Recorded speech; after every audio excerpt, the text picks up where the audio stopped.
మూకం కరోతి వాచాలం పంగుం లంఘయతే గిరిం యత్కృపాతమహం వందే పరమానందమాధవం.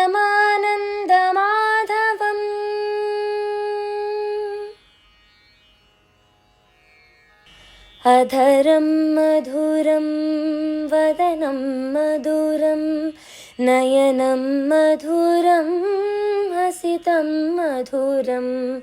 అధరం మధురం వదనం మధురం నయనం మధురం హసితం మధురం. హృదయం మధురం గమనం మధురం మధురాధిపతేరఖిలం మధురం. వచనం మధురం చరితం మధురం వసనం మధురం వలితం మధురం. చలితం మధురం భ్రమితం మధురం మధురాధిపతేరఖిలం మధురం. వేణుర్మధురో రేణుర్మధురః పాణిర్మధురః పాదౌ మధురౌ. వేణుర్మధురో రేణుర్మధురః పాణిర్మధురః పాదౌ మధురౌ. నృత్యం మధురం సఖ్యం మధురం మధురాధిపతేరఖిలం మధురం. గీతం మధురం పీతం మధురం భుక్తం మధురం సుప్తం మధురం. గీతం మధురం పీతం మధురం భుక్తం మధురం సుప్తం మధురం. రూపం మధురం తిలకం మధురం మధురాధిపతేరఖిలం మధురం.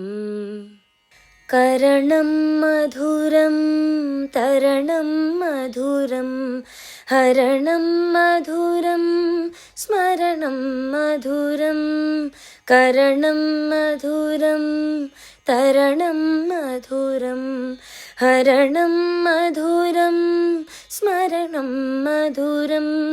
వమితం మధురం శమితం మధురం మధురాధిపతేరఖిలం మధురం. శ్రీ శ్రవణ ఛానల్కి శ్రోతలందరికీ కూడాను మరొకసారి స్వాగతం.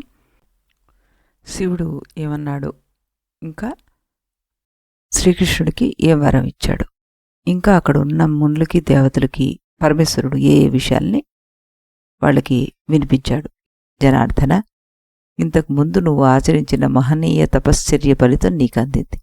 నా పరమానుగ్రహం వల్ల నీకు ఇంతకు ముందు ఒక సుపుత్రుడు జన్మించాడు. ఆ విషయమే ఒక కథ చెప్తాను విను. కృతయుగంలో వందలాది సంవత్సరాలు నేను నిశ్చల నిష్ఠతోటే తీవ్ర తపస్సు చేశాను. ఆ సమయంలో తన కుమార్తె పార్వతిని నా పరిచర్యలకై వినియోగించేందుకు సంకల్పించాడు హిమవంతుడు. నేను అందుకు అంగీకరించాడు. పార్వతీకి నాకు జన్మించనున్న కుమారుడి స్వామి వల్ల సహాయాన్ని పొందజూశాడు దేవేంద్రుడు. మా ఇద్దరికీ వివాహం జరిపించేందుకు తొందరపడ్డాడు. మా వివాహానికి తోడ్పడాల్సిందిగా మన్మధుని కోరాడు. ఇష్టం లేకపోయినా కష్టం అనిపించినా అంగీకరించాడు ఈ మన్మధుడు. తగిన పరివారంతోటి ప్రయాణమయ్యాడు. స్నేహితుడు వసంతుడు మన్మధుడికి అగ్రభాగంలో నిలిచాడు. తొమ్మెదలు బారులు కట్టి అతని ఇరువైపులా నడయాడాయి. కుహూ కుహూ ధ్వనులతోటి కోయిలలు స్తుతించాయి. పిల్లగాలులు బంటులయ్యాయి.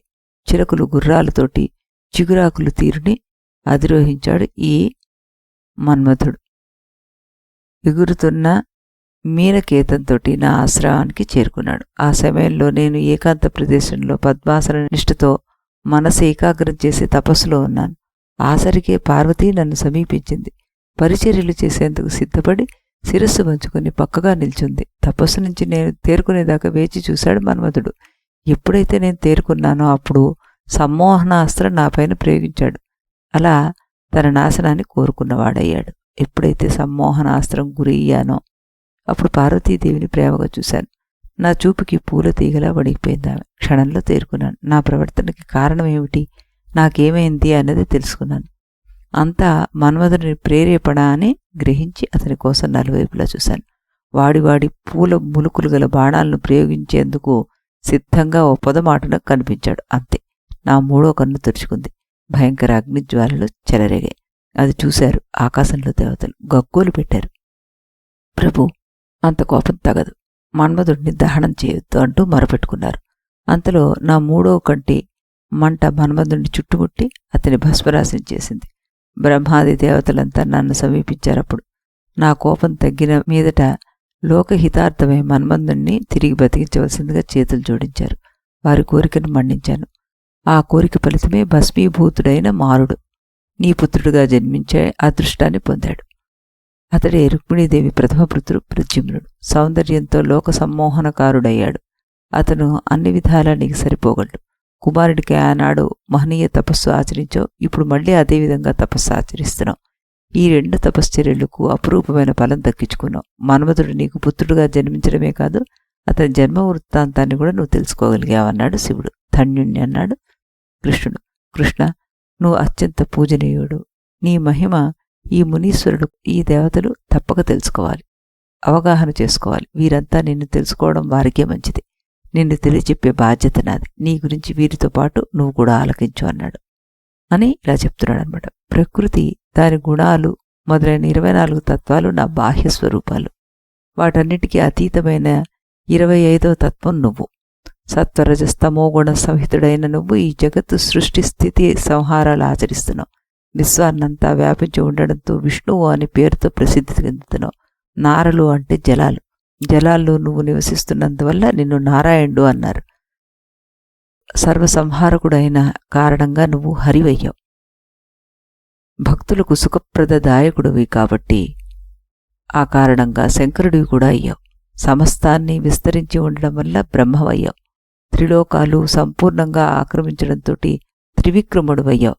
గొప్ప సంపత్తి కలిగినవాడు కావడంతో మాధవుడువయ్యావు.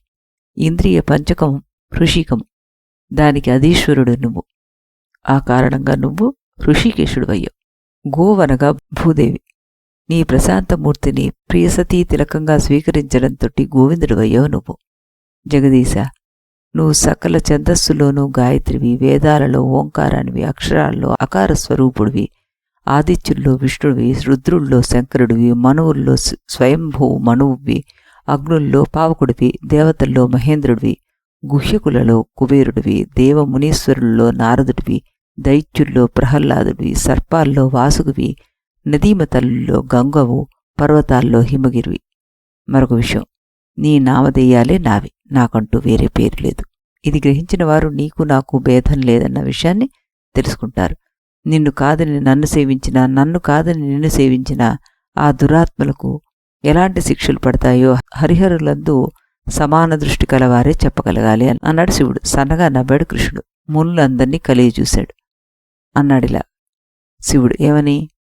మహామునులారా, మీకు మరొక ముఖ్య విషయం తెలియజేస్తాను. ఈ కృష్ణుడు ఎవరో కాదు, సాక్షాత్తు శ్రీ విష్ణు. ఇతడు వేదవేత్తలకు అర్చనీయుడు, తపోనిధులకు సర్వదా చింతనీయుడు, యోగులకు ఇతన్ని మనసులో నిలుపుకునే ధ్యానిస్తుంటారు. అతడే సాంఖ్యులకు అంతిమతత్వం. ఇతడు సంసార విరక్తులకు ఆనంద నిలయుడు, బౌద్ధులైన వారికి బోధ్యవస్తు, సిద్ధులకు పరమైశ్వర్య ప్రదాత, సమస్త భువనాల అధీసుడితుడు. అతడే ఆదిమదైవతం. అతడు భక్తిపరాధీనుడు. ఇతన్ని పరమదైవతంగా భావించండి. ప్రణవమంత్ర జపపరాయణులై అతనిని ధ్యానించే ఆత్మవేత్తలకు నారాయణ దేవుడు అభిష్టాలన్నీ అనుగ్రహిస్తాడు. శివుడు ప్రసాదించిన మహోపదేశానికి మునీంద్రులందరూ పరమానందభరితులైపోయారు. అతనికి సాష్టాంగ నమస్కారాలు ఆచరించారు. లేచి దోసిళ్ళొగ్గి విన్నవించుకున్నారు. ఇలాగా, దేవా, నీ మహోపదేశంతో మా సంశయాలన్నీ తొలగిపోయాయి. మనస్సులు ఏకాగ్రాలై నిర్మలాలయ్యే. పరమార్థం విస్పష్టంగా సాక్షాత్కరించింది. నీ ఆశ్రమ భూమికి చేరుకున్నందుకు మాకందరికీ అత్యద్భుత ఫలితం లభించింది. మహాదేవ స్వరూపులైన మీ ఇద్దరిని ఏకకాలంలో ఒకచోట దర్శించగలిగే భాగ్యానికి మేమంతా నోచుకున్నాం. అంతేకాదు, లోకగురువుగా మాకు భక్తి విద్యను ప్రసాదించావు. దీన్ని మించింది లేదని ప్రబోధించావు. ధన్యులమయ్యా అన్నారు. కృష్ణుడితో సహా మునులందరినీ వీడుకొని మహాదేవుడు పార్వతీదేవితో పాటు అదృష్టుడయ్యాడు. కైలాసగిరికి చేరుకున్నాడు. మునీశ్వరులు, అమరులు కృష్ణుని భక్తితో నమస్కరించి తమ తమ నివాసాలకు వెళ్ళిపోయారు. గరుడుణ్ణి అధిరోహించి కృష్ణుడు వచ్చిన దారినే ప్రస్థానం కొనసాగించాడు. బదరీవనంలో ప్రవేశించాడు అంటూ శ్రీకృష్ణుని తపశ్చర్యను సవివరంగా వినిపించి క్షణం పాటు ఆగాడు వైశంపాయనుడు. ఆ క్షణంలోనే సెదదీరాడు. తర్వాత జనమేజయ మహారాజా కృష్ణుడు కైలాస యాత్రకు పోతున్నాడన్న వార్తను చారుల ద్వారా తెలుసుకున్నాడు ఈ పౌండ్రక వాసుదేవుడు. తెలుసుకుని మంత్రి సామంతులతో సహా కొలుదీరాడు. అతని మనోగతాన్ని వాళ్ల ముందు వ్యక్తపరుస్తున్నాడు.